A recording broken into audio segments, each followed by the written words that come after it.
everyone. Welcome back to the MSP Cyber Roundtable. I am joined today by Mark Howells from Dakota Ridge Marketing. We're going to talk more about the Dakota journey a little bit later. Mark, tell me about your week. How far north are you? For me, I'm like any day now. I'm looking out this window here. Like, I feel like next week these leaves are going to be orange. Yeah, Um, is that totally your? agreed. I'm in Colorado, so we had some weird sort of like immediate shift in weather. I have no idea what happened, but it was hot as can be out in the 90s, and then literally the next day we're down in like the 50s and 60s. So that's what we're dealing with here. Yep. Yep. I'm embracing myself. Although I just I went outside and I'm at a coffee in my office, which is the most wonderful thing because it forces me to walk one block to the coffee shop. So I actually left my chair. Um and there's people laying on the grass. It's still sunny, but I know that like frost is like literally 2 weeks away. Yeah, yeah, Anyway.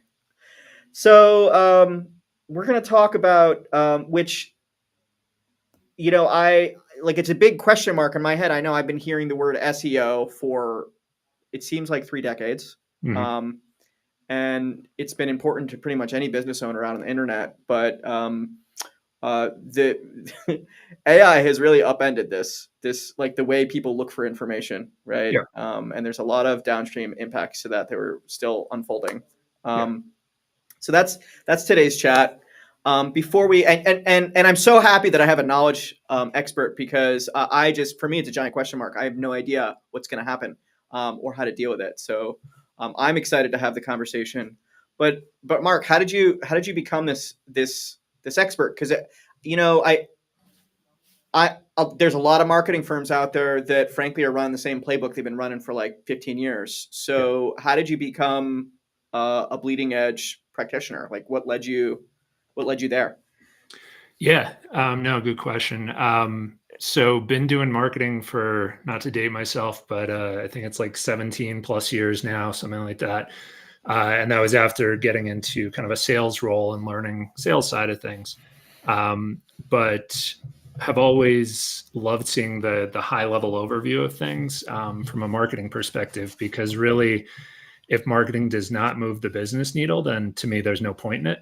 And a lot of, unfortunately, as a lot of industries, a lot of people are jumping into it and just kind of doing these one-off little things and not thinking holistically about it. And so I think it's really important to do that, to think strategically about it and see marketing as just a driver behind business growth. And so that's really, that mindset I think has pushed me towards always looking at, what's changing, what's next.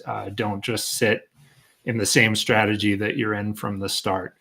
That just, yeah, it's kind of shooting yourself in the foot as far as I see it, at least.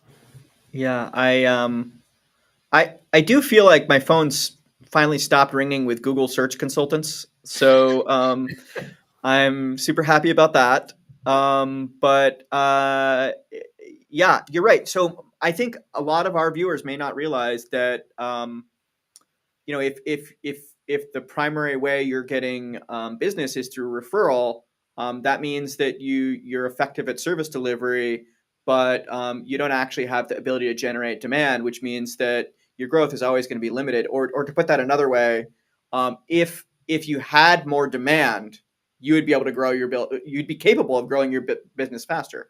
So I think some businesses have figured out how to generate business on demand, and Mhm.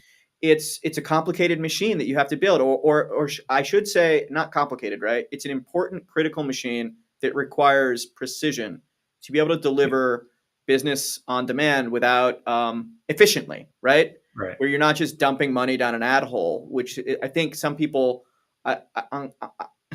me maybe 15 years ago, but also a lot of our viewers equate advertising with marketing, right? And don't see the difference, right? Yeah. Yeah. So And sorry. well, that holistic strategy is really important because I actually think of sales as a function of going to market as marketing, and I think some people think of it the other direction, where marketing answers to sales. And I'm curious how you see that, like with this holistic view. How do you think about that? Yeah, I mean, there's a few questions there, but so overall, it's got to be a combo effect. I think if you really want to grow your business, there are absolutely pieces of marketing and sales that need to be word of mouth and referrals, and that's usually how people get started. Of course, if you're especially if you're a tech who's left an MSP and you're going to start your own MSP, you want to do those networking, those connection pieces. We kind of see it as like an inverse relationship, if you will, where on the ad side of things, that may be a good place to start, ad outbound, that kind of stuff, put a little effort there because inbound and demand gen is going to take a little bit of time. But with that said, it's scalable and it provides dividends for so long. So once you've built that engine, as you said, it's going to keep going. If you're doing ads and that's all you're doing, or word of mouth, and you're going to networking events, as soon as you stop either of those, guess what? You're pretty much done for. They all stop. Obviously, networking can trickle if you know a lot of connections, but especially in the outbound side, it can stop. Where inbound and demand gen, I think is so important if you want to scale your company long term, which most people in a business do. And so once you get that going, it's going. It's an engine and it keeps going. And you need to keep feeding it, absolutely, but it's going to provide that kind of long tail dividend setup overall. That I first heard the word long tail in music licensing, because it's got that same curve to it on Hmm. production and licensing.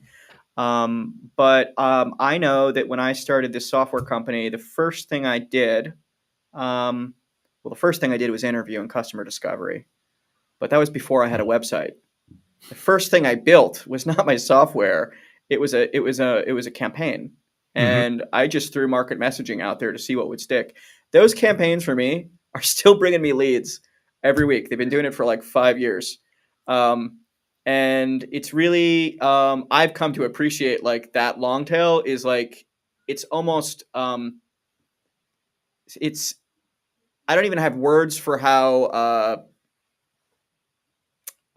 surprised I've been at the creative nature, right? Hmm. When you stack these content campaigns on top of each other, and then uh, you get this bump in the beginning, and then you get a long tail, right? But Right. the if you have a lot of content, you get a lot of long tail, and for us, inbound's our primary lead driver. It's how people learn about cybersecurity, and then about our product, and then Hmm. about our company, and then about our product, and then we get a chance to talk to them, right?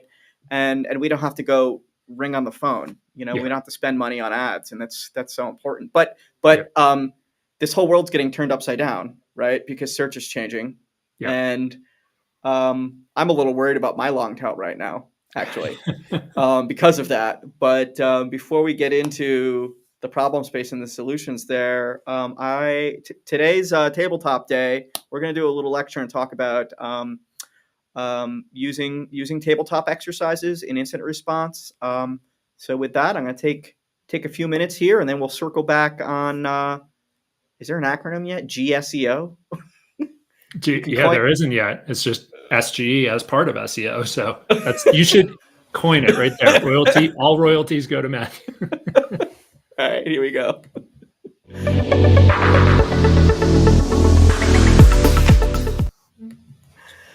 So we're talking about tabletop exercises today a little bit. There's a few different types of tabletops that in the cybersecurity world are pretty important. I think the exercises that are most commonly encountered or commonly demanded are these incident response exercises, and I'm going to talk a little bit more about those in a moment. But there's also threat modeling exercises that you can do tabletops, and those I think are really fun because it's always a surprise what's going to happen.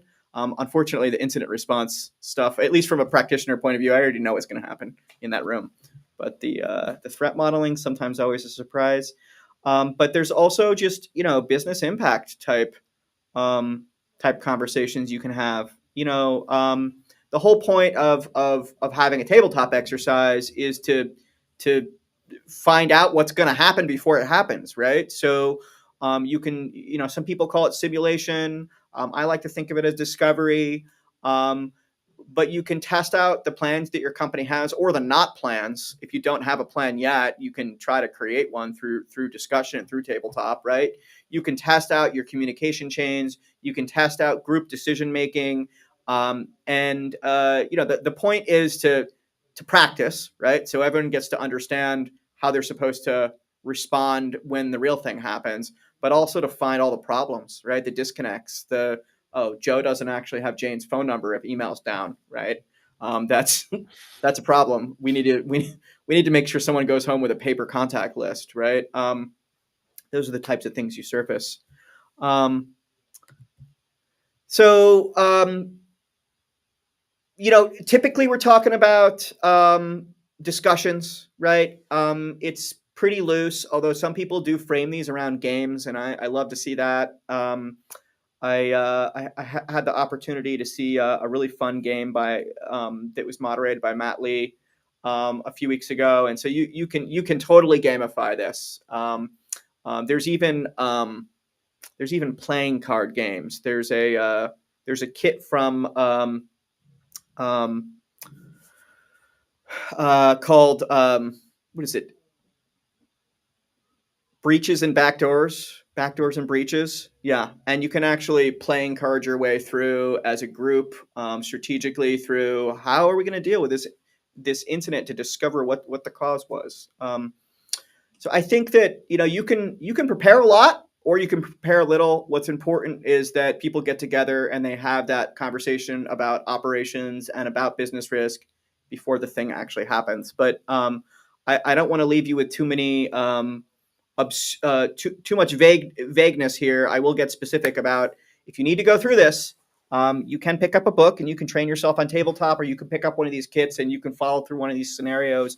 But really, just about anyone can sit down, and you don't need to be in IT. You can, as a business stakeholder, sit down with your stakeholder group. If you're an MSP and you're the one moderating, it's your point of contact at the customer, probably the CEO at the customer. If they have IT staff, some of the IT staff, I would recommend at least one representative of each major business unit or department. Um, Put that stakeholder group together, figure out what the scenario is going to be before they arrive at the table. Um, of course, understand, and I'm going a little bit backwards here. Of course, understand what you think the goals of that exercise are that day. Is it to shock people with reality? Is that the intent? Is it to discover where there are holes in the plan? Because as a moderator, you can tilt the table towards one of those outcomes or another, right? And then facilitate the exercise. I will say that it's very, very, very useful if the person running the tabletop is not actually an operator as part of whatever you're trying to test. It's really important that that person can step outside, because you're really trying to put everyone on an even playing field. The last thing you want is the IT guy to be running the tabletop as a dictator, right? Pushing off all the problem space to everyone else, right? Um, you really want someone outside the group. So if you're in an MSP, maybe send the guy that's not on that client, right, over to that account to do the tabletop. If you are in an organization, like let's say you're the CISO, right, and you're running a tabletop exercise, don't if successful exercise of an incident response scenario requires you might want to think about other people that can cover for you. But maybe you have someone step into your role so they understand what it is. But in any case, you run the exercise. The reality is people probably aren't going to sit there for more than 90 minutes, even if you feed them pizza. So keep it short. But make sure you take notes and make sure that you collect those notes and make sure that you prepare some kind of report with the collective information that was discovered, and circulate it and meet again so that everyone can let that experience recede into the distance, pick up that report, digest it, and have that follow-up conversation about what are we going to do about what happened. It's tough to fit all of that into one exercise. So oftentimes, two meetings is in order. Although if you keep it short, maybe you could fit that into a 90-minute. That's it. I'm curious, Mark, you're in marketing. In cyber world, we do these war games all the time. Do you do anything like this in your practice with your customers, like simulating what ifs? Um, we don't honestly, because we really try to be that kind of full outsource marketing team for them, and we're taking things off their shoulders in a way, as opposed to saying, "All right, you're going to get in the weeds with us. Here we go." So we don't do too much of that. Yeah, as I've come to learn more about tabletop exercises and everything, like I think there's opportunities there to pull kind of potentially marketing content from it, because I don't think anyone in other business verticals and industries understand that this happens, that this gaming the system, if you will, or just preparing for these potential breaches, et cetera, actually happens. And that might be an interesting content topic, actually. Yeah, I'm talking to AJ Lease in a few weeks, who has a game centered around it. And yeah, it's interesting you brought that up, because his feeling is like normal tabletop exercises don't really work anymore. And so we need to gamify it and get people into it in a new way. So whatever you can do to get people passionate, right? And mhm. you're right. Yep. Sometimes you need a game, and I think it depends on the group and the scenario. If you're someone that runs tabletops frequently, it's good to have a few formats in your back pocket. So Yep. um, I love watching the games. I'll tell you that. Watching people get excited about incident response, because it's normally this thing that's either boring, if it's a simulation, or it's like scary, right? Right. If it's the real deal. And so watching people like excited Yeah. and happy was fun. I think it allows a different type of thinking. But Yeah. No, absolutely. Absolutely. It's always good so to go down those routes and prep no matter what you're doing. let's talk. Let's talk about this thing that I'm worried about. We're not quite at like crisis management level, but I am thinking about my long tail, right? And people stumble into the campaigns that I put together over the last 5 years, and I get a Mhm. steady stream. And of course, we're always doing new content, but yeah, Google and Microsoft are drip feeding AI into the search box these days. People are sometimes going straight to ChatGPT instead of the search box these days. Mhm. Um, Still early days. I don't think we're Right. seeing big shifts in user behavior collectively yet, but clearly some stuff's going to change.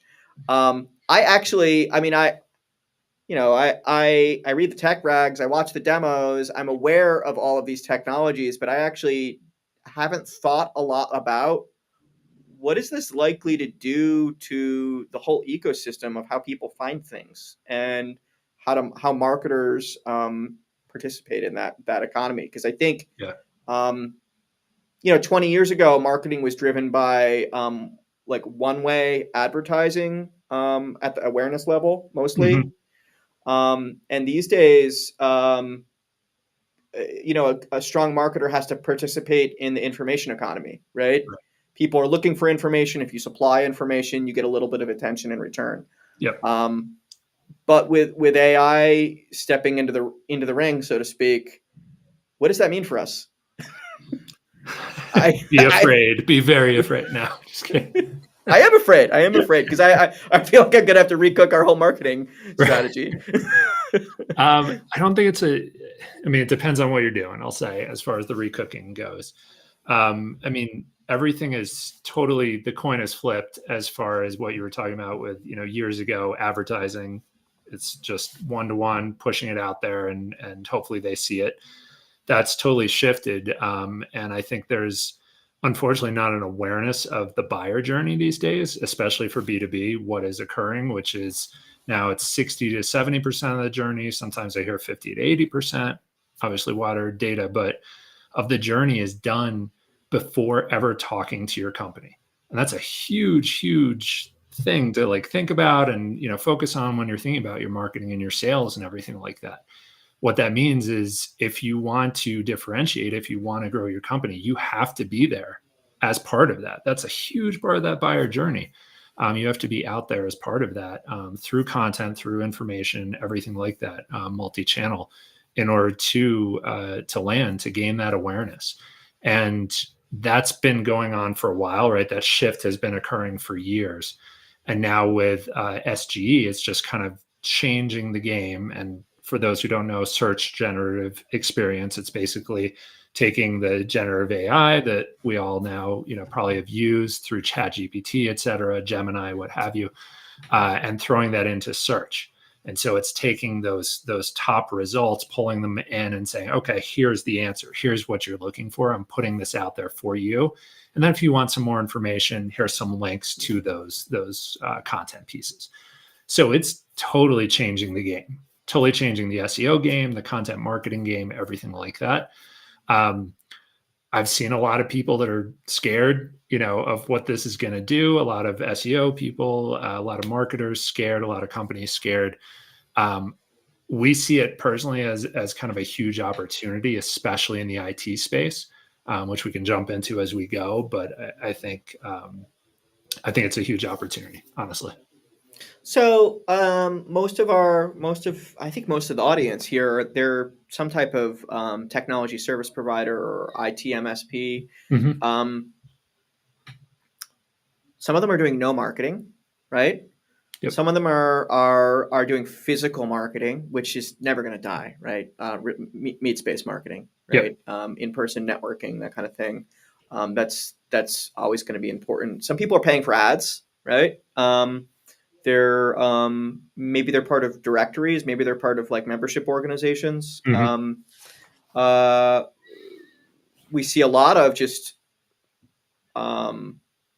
focus on the web surface itself, right, to make sure they're findable, right? And then I think that MSPs that have maybe invested a little bit more, they've created content, right? Yep. So, I mean, I don't know the full list here, but I see a lot of blogs, right? I see sometimes white papers and case studies. These are all things that you find by searching, right? Like Right. you don't usually find the company first and then go look for their Yeah. white papers, Right. right? Usually it's the other direction, right? Right. Yep. So is all that content just like going to go away? No, it's because really you got to think about it. All that content is feeding SG, right? But you need to have the right content, the right setup, the right makeup of content in order to rise to the top. And that's really what, again, is that huge opportunity as far as I see it. And this is not to say by any means that those other elements of your marketing and sales are not needed. Absolutely, still do the networking, word of mouth, referrals. I'm a data guy, just so I always look at analytics and everything like that. And so Google actually came up with this great rule that I think is very telling. It's the 7-11-4 rule. And you may have heard it, may have not, but basically it's for a B2B buyer to say, yes, this MSP, I'm going to go with them. They have to consume or engage with your company for 7 hours across 11 different touch points. So that could be mentioned a networking event, read your blog post, saw a video, etc., across at least 4 different channels. So if you think about that, that's a lot going on. And that's, I think, where so many IT companies falter is they're like, I'm going to try this one thing and I'm going to try that and I'm going to go and go and go. It's not that anymore. It can't be that. It doesn't work. You have to really separate out these different channels and kind of, if you want to call it juggle them and really get a good cadence going across these different channels in order to win. Yeah. So I've lost track of our channels at this point. We try not to adopt anything that's not sustainable, right? Mm-hmm. And I've killed a bunch of things that are not sustainable, but Yep. LinkedIn's our biggest channel. We love YouTube because it's super sticky. Mm-hmm. That follow button's awesome. We're on the podcasts networks with like, I'm going to be this call's going to be on the podcasts next week. Nice. So in Apple land, Google land, whatever, Spotify. Of course we do the stuff in writing too on our website, right? Case studies are a big deal. what else are people consuming these days? Like what else is in that universe? This is what we've chosen, but only because this is what's sustainable for us, right? Right. And that's a big thing, is just resources. And that's why, obviously IT companies work with us because we can, handle all that. But I think you do have to look at that up front. And that's what a lot of companies don't do is, they say, well, okay, we need to be on all these different channels. Well, let's do these, 14, just to be crazy, but 14 channels without thinking resource wise, what is sustainable, to your point. And then they do it, and they do it for a couple months, a year, whatever it is, and say, well, that's not working. And, and there are a lot of variables to it, but you have to have both that cadence and that consistency going across time to really see the benefits of it. And so if you're unable to do that and that up front, you have to almost look at it and say, like, could I, put 2-3 hours to this every week, every couple of weeks, whatever it may be? If the answer is no, don't start. There's no point. You're just kind of wasting your time. So, I don't know what the percentage of people, but I definitely know people that are going to the large language models first these days, before they go to the Google search box. And not being a person that does that, I don't know at what point they leave the chat box and then continue on to find the solution, right? But I would presume people start with their problem space. They then somehow make their way to the solution space in that chat session. Right. And I could imagine, hey, Chat GPT or Gemini or whatever, what are 5 companies that do this thing? And probably the links are right there, right? So where does that come from? I mean, that's obviously GPT's, database of information, everything. I think if I remember, they crawled, what was it, 2 years ago, 1 year ago, something like that, crawled the majority of it, websites out there to pull all that together. So it's just using that database. It's continuously crawling everything and pulling that all together. I mean, people are definitely jumping off of Google from a search perspective and going to, social media, now Gen AI kind of stuff to find the answers. However, the numbers keep going up for Google search. So I think it's, has to be still a part of your strategy, is to focus on, okay, for new business, for new awareness and people coming to my site, I have to be on, Google search and think about SEO, but think about it now in the new world, if you will. I'm curious if the same things that drive you up the Google search rankings are the things that might drive you up a large language model ranking. Do we not know yet? Is that like no one knows? Has anyone studied this? Yeah, I don't think anyone has. I haven't seen anything about that before. It's a good question, though. Yeah. Yeah, it's a new world. So what should we be thinking about? In terms of like I tweak our marketing all the time, right? I would hope that most of our partner community is thinking about, okay, what do I need to change this year in marketing? The same way they're thinking about what do I need to change in EDR, or whatever other tools they're using. What are the thing? What's the this year like? Let's say, as an example, you're running a moderately successful multi-channel strategy that's giving you, that's resulting in inbound that's driving, a chunk of your customer accretion, right? What would I want to be looking at for the next 12 months or the next 6 months? Like, what should I be looking at that's new for us? 2 years ago or a year and a half ago, it was, well, we're going to switch to video. We were doing a lot of text-based content, and we're still going to doing some of that, but the primary content mode was going to go to video. Yeah. So with SG out there, what are the question marks for the year? Yeah, I think, definitely video, to jump on that. We are doing more and more video with clients just because, 93% of what people take in is visual. So if you're just putting out text-based blog posts, especially if it's just a block of text that you're either pulling from GPT or somewhere else, or what we see really, unfortunately, and I'm always kind of aghast at this as a marketer, is syndicated content where an MSP will go out and just buy, I'm just going to get this drip of content, and there's all these MSPs out there doing the same thing, and that's duplicate content. That's a whole nother story. But Well, really, wait. Pause that story yes, because I think this is an interesting thing. When I talk to someone that was really into SEO, I've heard that Google doesn't look kindly at that kind of thing when they see duplicate content. yeah, What's the result when there's duplicate content? just your site Yeah, ranking goes yeah, way down. Don't do yeah. it. Just don't do it. Don't. I know it's like, oh, it's cheap and I don't have to worry about it and it just puts out blog posts. Don't do it because you're literally the whole point of putting out the content is to get more people to the site and you're doing the exact opposite. You're telling Yeah. Google, like, my site is horrible. Please don't send people here. I derailed you for a moment, but it was because I see that too, and I worry Yeah. about it. Right. Yeah. Um, so I forget where your train was going now, but No, just yeah, with SG, kind of what to focus on. The big, like, kind of big picture, painted picture here is the world has shifted from more technical SEO, meaning more keyword focused mainly, right? There was the whole thing of like keywords, and I got to get the right keywords in there, and this topic is centered around this keyword, and I'm gonna, make sure I'm not keyword stuffing, putting too many in there, and all these different elements. There is that still, but basically what Google has done is said, okay, we tried that, but now it's really user driven. It's the reader who is looking for something. They have a certain intent. They're looking for certain information. What is this CISO thing? I don't really understand what that is. I got to look this up. They're looking for information about these things. And so they're basically saying your content has to be valuable to that reader. It has to be different. It has to be unique and high engagement based on the type of content that you're putting together.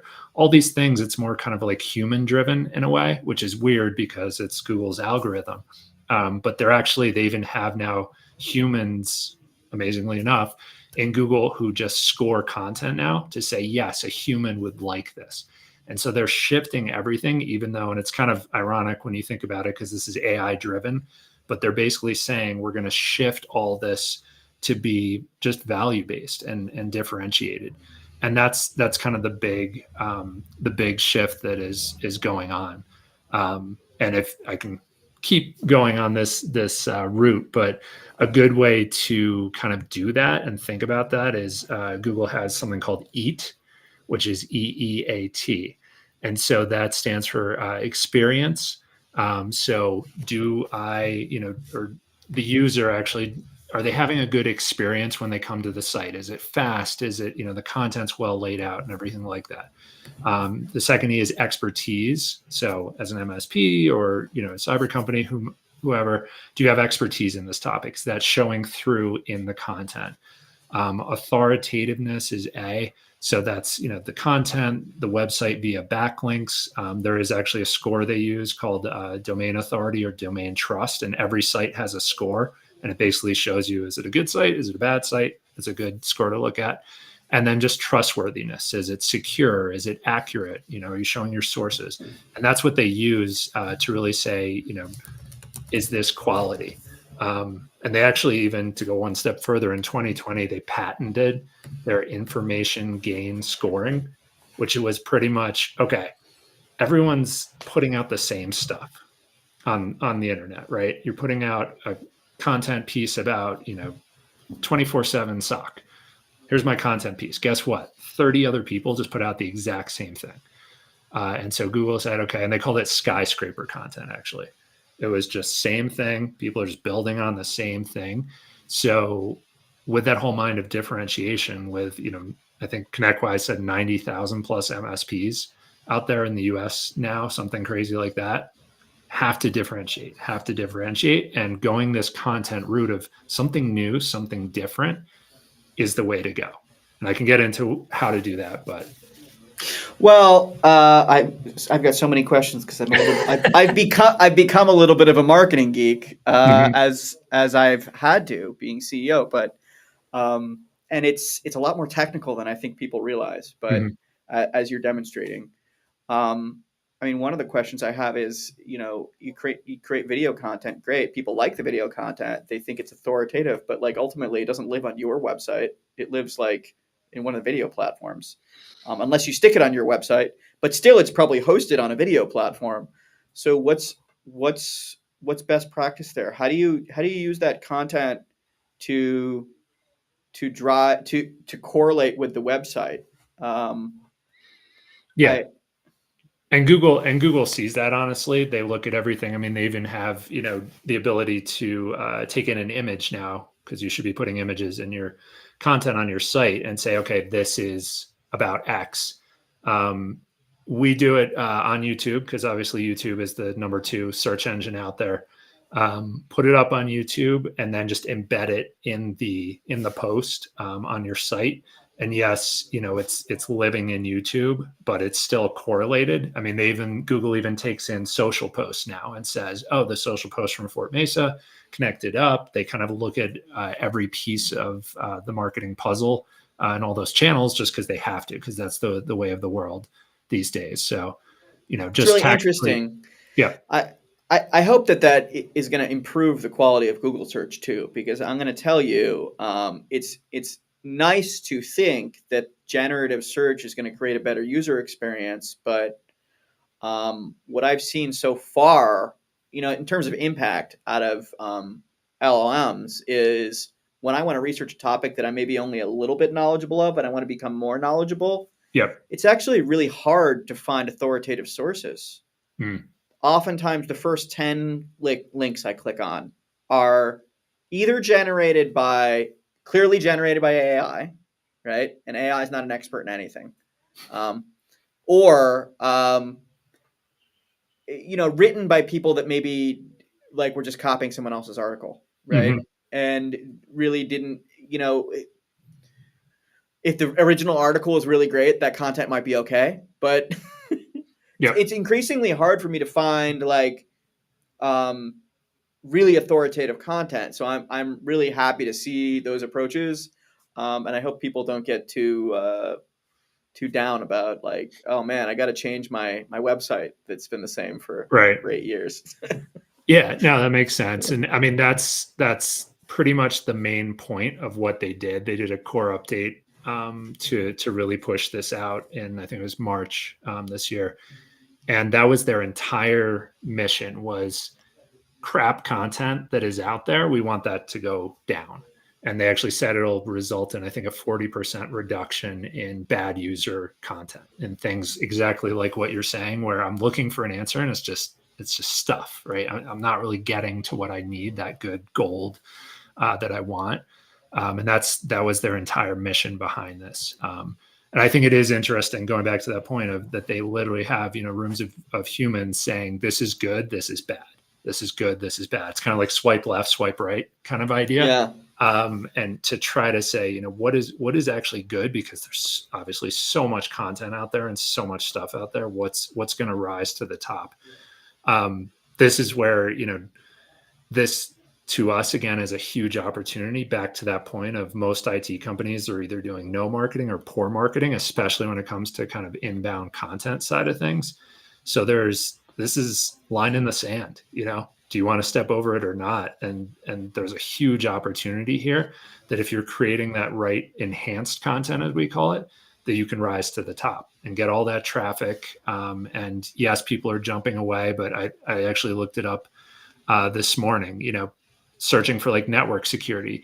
That's up to 100,000 searches a month. Cybersecurity, 1 million a month. Like, there's people out there looking for what you do from a service perspective. You just have to supply them with the good stuff that they're looking for to move them down that buyer journey across multi-channel, as we talked about.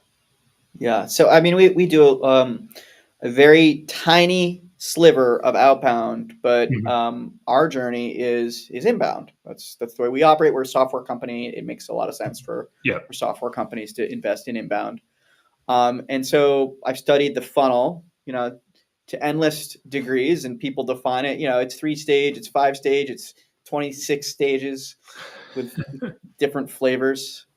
But it seems like the shape of the funnel itself may be changing, because if people are doing research like that mid funnel stuff in AI, right? Yep.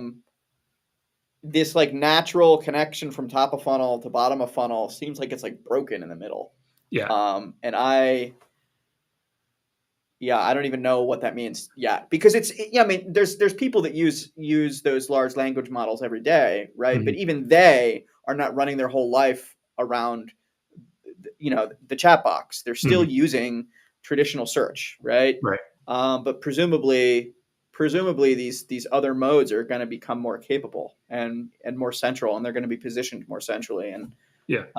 do you see the nature of content itself changing? In terms of like that research level stuff, maybe like not being as valuable. Yeah. I mean, overall, yes. I mean, two things to talk about there. One is just the funnel idea. I'm kind of done with it a little bit, honestly. Uh, just because I saw, yeah, we had the marketing funnel, awareness, consideration, decision. One, two, three. Boom, boom, boom. That's what you got to, align with. And then actually HubSpot, who I think originally came up with the funnel, created the flywheel in a way, which obviously flywheel, in a way to just show it's not simple. It's not one, two, three. People are ping ponging all over the place.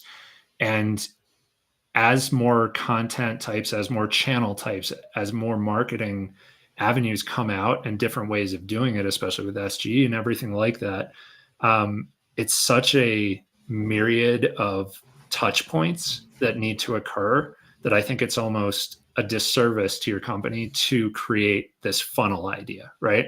Because yes, and there's so many variables to it. Yes, somebody may never have heard of your company, so they're in that awareness phase, and they need to hear that. Great, but then guess what? They're already ready to go. They have such a high pain point that they're like, I hate my current MSP. I need something right now. Let's go. You have to have a call to action right there, ready for them to set up that call and get you guys on the phone in order to make that deal, where somebody may take months, right? Go through that whole long kind of journey and go all over the place to those 11 different touch points and different channels. That's a totally different journey. And to try to map that out is pretty hard. So I think, again, looking at it more from a channel perspective, more from what can we do from a resource standpoint and be there at different times, but also have those CTAs, call to actions, done in the right way where it's not too in your face, but it's there as needed because it depends on where you're at in the journey. I don't know. That's where we think about more as opposed to like, this is all in awareness. This is all in consideration, like that. Yeah, I know. I did a big study on our 2023 marketing at the end of the year, Mm, and just to see like what's working, what's not working. And one of the things I did was I tried to really figure out what the journey statistics were and what the journey path was. And I think only like 30% of our journeys sort of mapped that traditional like sort of funnel progression mhm, that's direct and predictable. And actually, that part of the demographic was predictable, mhm, but there was a lot of people clearly, the first time that we knew about them and the first time they knew about us, as evidenced by either or both of our data on them or their perceived knowledge of us when we talked to them for the first time. Like they're going from like seeing us on a Reddit post to going to our website to booking a demo to signing up as a partner in like 3 hours, right? wow. And there's like no stages in the middle there, Right. right? It was just like click, click, click, and I'm ready Yes. to go. And it's amazing when that happens, right? Right. But like when I tried to analyze that to figure out, well, how do I make them all like that? The reality is it's all a little bit random.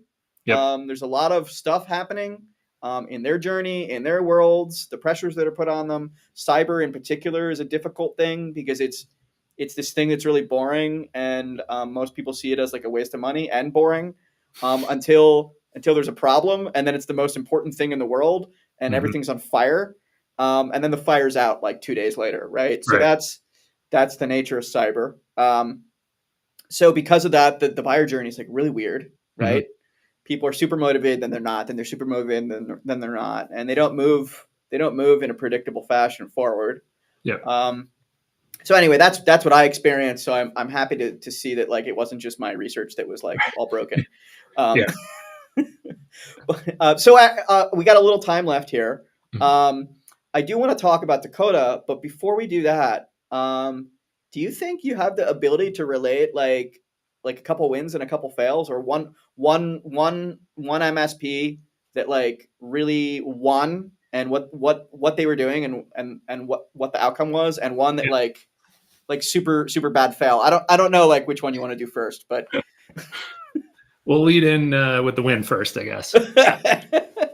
Um, no, I mean, and I do want to because we didn't touch on this, but I'll use it as part of the win. I think is the big kind of thing I want to get across. The big message here is this enhanced content idea, and what that really is if you want to develop out your marketing, the one thing to do is take a look at what you're putting together and align it almost like you were sitting across the table from someone. You're doing an assessment and you want to talk to them and show them the reporting about that. For example, you're sitting across from them or on a Zoom call and you're trying to provide value, right?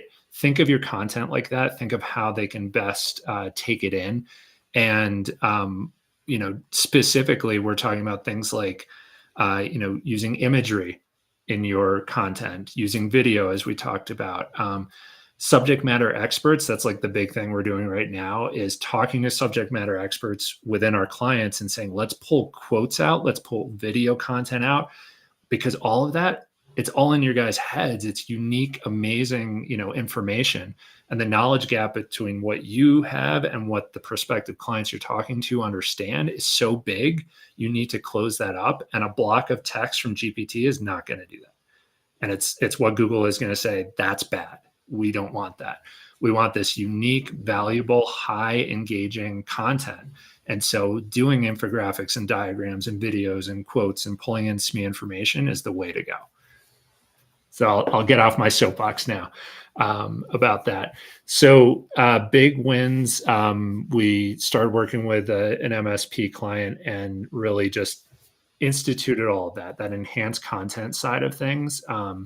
And actually within a 3-month time period, doubled their traffic and brought in new leads. And they've closed leads from that, closed new deals from that. And it was just, we look at the analytics and everything all the time, and to have that showcasing of, yes, this works, is always a wonderful thing as a marketer, because as you said, there's a lot of testing and randomness to the marketing game, and sometimes it doesn't work. So that would be kind of a win. On the learning failure side of things, we were talking about this earlier, and I think, and this was a big kind of aha for me, was the lead magnet pieces. So as a marketer for 17 years, and I started out actually in an accounting firm that owned an MSP, and that was my first kind of foray into things. I have also marketed for, diverse companies, even out to a cycling apparel company out of Switzerland. And I was the head of marketing for their US sales. And when you're B2C and when you're doing certain things, lead magnets work well, right? You can develop a lead magnet. It's what people want. They're salivating for things. You can get that desire going. What we've really learned over the years in IT is when you're talking, especially as an MSP, to prospective clients, a financial company, an accounting company, a healthcare, whatever it may be, that knowledge gap plays into the desire element. And so they don't care as much about like that 20-page PDF about X. They're not going to spend their time to go fill in the form and get it. And so we kind of, through trials and tribulations, just learned that lesson well, and have shifted strategies accordingly to say, okay, we need to provide the content and provide the marketing in diverse ways to close the knowledge gap, to handle, their pain points and provide solutions and all of that good stuff. But that immediate need that so many people, want that new red shoe or whatever it may be, this is a totally different type of marketing. And so we, back to the kind of learning side of that, we did do that with some MSPs, that strategy early on, and just learned like kind of wasting time, wasting money there. Yeah, I mean, I can't remember the last banner ad I clicked on to download an ebook, right? I think it's been a bunch of years actually. But I do like reading briefs. I do like reading briefs, but I'm not You got to date me first. So yeah, I think yeah, there's always new things that I'm as a business owner like having to research, having to learn about, Yeah. and I really appreciate all that educational content. I need to find my way to a business solution, right? Mhm. So I can move on.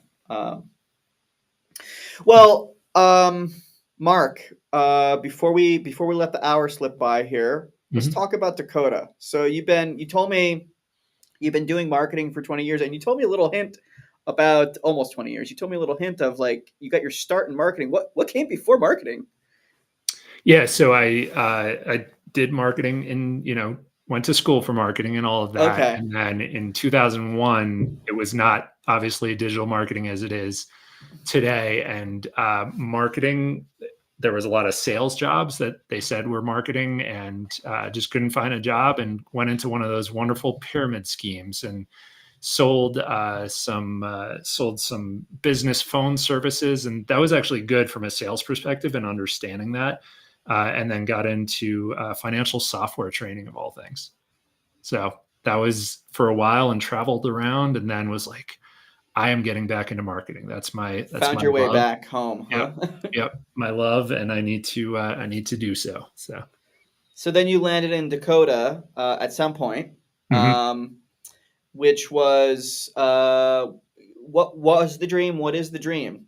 What does Dakota do? Yeah. What is the dream?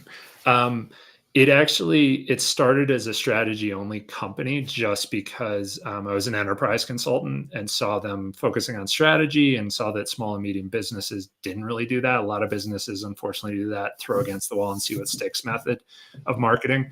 And so I was like, we're going to go strategy. We're going to help companies with strategy. Worked great, but they were like, I have this strategy now. And to your point of resources, they didn't know what to do with it, like how to actually execute on it and implement it. So we added that in. And so really now, the dream, the mission is I love tech. I see tech as such a driver, and it's so obviously these days with our landscape of society, it's in every business, it drives every business. And so if we can be that part and help out MSPs and help out other tech purveyors and software vendors and everything to showcase what they're doing to the bigger world, I think that makes a huge impact. And so we do that through working with companies on strategy up front. That has never gone away. That's an important part of what we do. And then execution wise, really looking now at the buyer journey. We more recently made this shift back into full buyer journey, meaning inbound, outbound, looking at all these elements and saying, we need multi-channel. You have to have all these elements kind of going at the same time. We fully understand that you're focused on tech, you're focused on your clients, and don't have the ability to really do what is needed in the marketing realm. And so let us take that on and really, take it off your shoulders, like you do from a tech perspective for your clients. Same idea. We take it off your shoulders and help you, grow your business overall. So yeah, I'm just getting excited about marketing just hearing your story. That's good. That's good. I'm dreaming. I'm dreaming. Yeah, so all of you viewers are going to be hearing about my dreams over the next few months because we're always working on new stuff.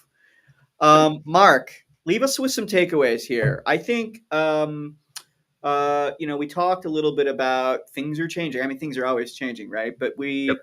we had the era of one way marketing, right? And then we had this information economy we've been in for the last 15 years or so. Mhm. Um, and medias have changed, right? And algorithms have changed, but basically, smart marketers have been driving business by participating in the way people use the internet, right?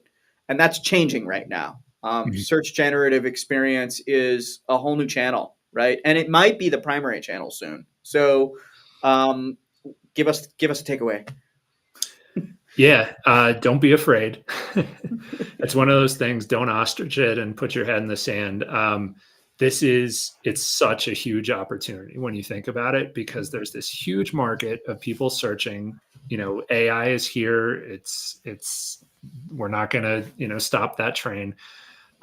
There is minimal competition, and every tech company we talk to is all about, well, how do I differentiate? There's so many companies that I'm up against, competing against. This is a great way. This is a great way to put resources and budget and everything behind it, because it's actually even cool because it's less technical in nature than it was before from a content and SEO perspective. It's literally just build awesome content that that a reader would enjoy. Is kind of like where it's going. So think about the topics to do that, the types of content and the channels to do that. And be that, I don't know if everyone knows, like Seth Godin, be the purple cow of IT, which is, you're driving down the road, everyone's seen a cow hopefully before, and you don't turn. If there's one purple cow, guess what you're going to do? You're going to stop, take pictures, everything like that. Be that purple cow of IT, and differentiate yourselves with this amazing content that everyone, all this C-suite of those businesses you're going after stops and looks at. Yeah, that's it's such a hopeful message, really, because it's been so distressing um, seeing search dominated by poor content for the Yeah. last 10 years. Yep. So the idea that the best way to get exposure these days is simply to not use tricks and cheats, right? To just Yep. create good content. Yep. I think that's going to be better for everyone. So Yeah. It really is. And if you're a data person, to leave you with this, they actually looked at it and they said, okay, what's the outcome of this shift to SGE? And they showed that sites with poor content lost 92% of their traffic because of this. Sites with really good content, the enhanced kind we're talking about, gained 219% in traffic. So it's literally just which way are you going here? It's a fork in the road. Well, thanks so much for joining. And Absolutely. like always, I forgot to pull up next week's schedule, but we will be returning next Friday. We will have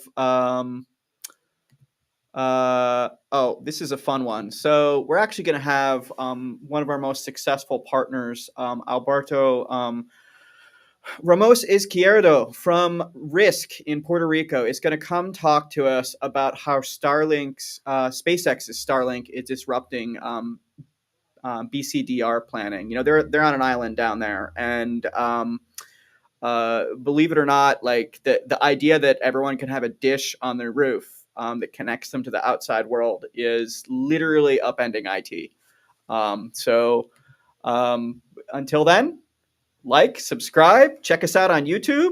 Talk to you guys all next time. Thanks, Mark. Absolutely. Thank you, everyone.